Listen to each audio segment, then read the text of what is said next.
Tidak ada tawa untuk malam ini. Bukan karena dilarang, tapi karena kita masih punya empati dan hati nurani. Hingga malam ini demonstrasi di sejumlah titik masih terjadi, buntut dari kejadian kemarin. Kejadian luar biasa, hilangnya nyawa seorang pengemudi ojek online saat berada di lokasi demonstrasi.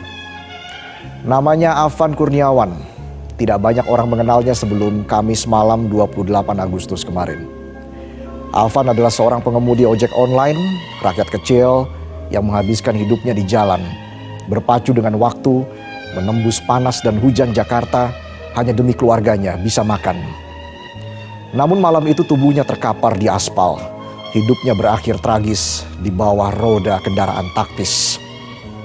Ironi terbesar adalah tanpa sadar tragedi itu dibiayai oleh Afan sendiri.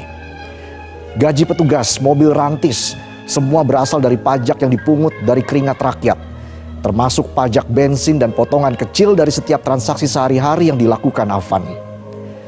Kini Afan pergi untuk selamanya, menjadi duka mendalam bagi keluarganya. Mungkin luka itu tidak bisa langsung sembuh dengan sekedar maaf atau klarifikasi.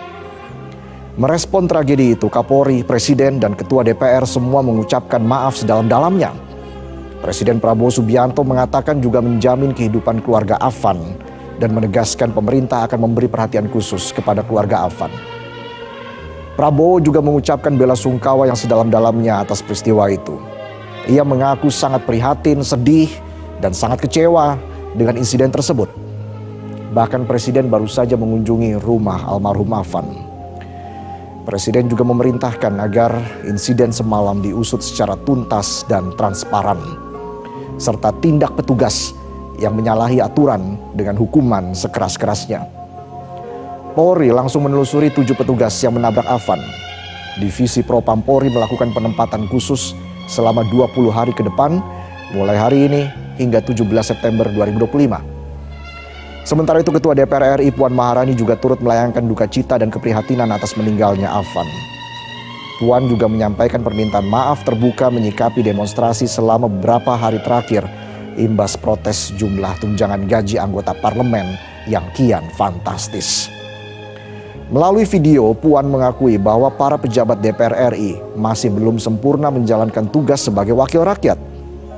Puan juga bilang DPR RI selalu berkomitmen untuk membuka ruang komunikasi yang sehat dalam bergotong royong membangun bangsa dan negara bersama masyarakat. Namun pernyataan Puan itu seolah mencuci kesalahan anggota DPR lainnya. Pemicu demonstrasi hari ini adalah buntut dari insiden demo kemarin. Rakyat ingin diskusi tapi pagar di gedung DPR ditutup rapat, dilapis beton, dilumuri oli, bahkan dijaga ketat. Padahal rakyat tidak minta gaji dan tunjangan setara anggota dewan. Rakyat hanya ingin aspirasi didengarkan dan mandat dijalankan. Wakil Presiden ke-10 dan 12, Yusuf Kala, menilai bahwa pernyataan anggota DPR yang asal bicara jadi penyebab utama demo pecah sejak Senin hingga hari ini.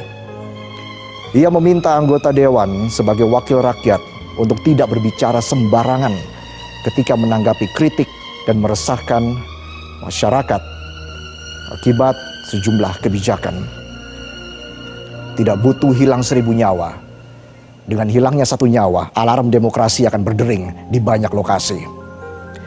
Namun, alarm yang terlalu sering diabaikan lama-lama terdengar seperti musik latar.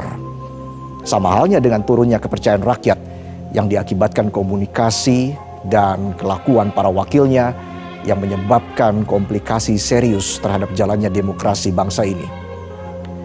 Presiden bilang kita harus waspada terhadap pemicu huru-hara. Namun jika kita tarik ke belakang, huru-hara ini tidak akan terjadi jika semua pihak punya empati. Tragedi Afan harusnya jadi pengingat bagi semua. Aspirasi rakyat jangan terus diabaikan hanya demi mempertahankan kepentingan.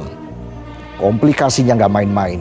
Stabilitas politik, ekonomi, dan sosial bisa runtuh.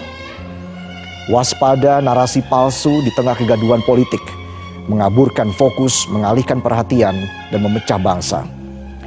Jangan ada lagi nyawa melayang, hilangkan batas-batas timpang antara rakyat dan wakilnya, dan buka lebar-lebar pagar gedung di Senayan. Kita harus saling jaga emosi, harus saling menahan diri, dan dahulukan dialog berbicara dari hati ke hati sebelum rakyat kembali emosi.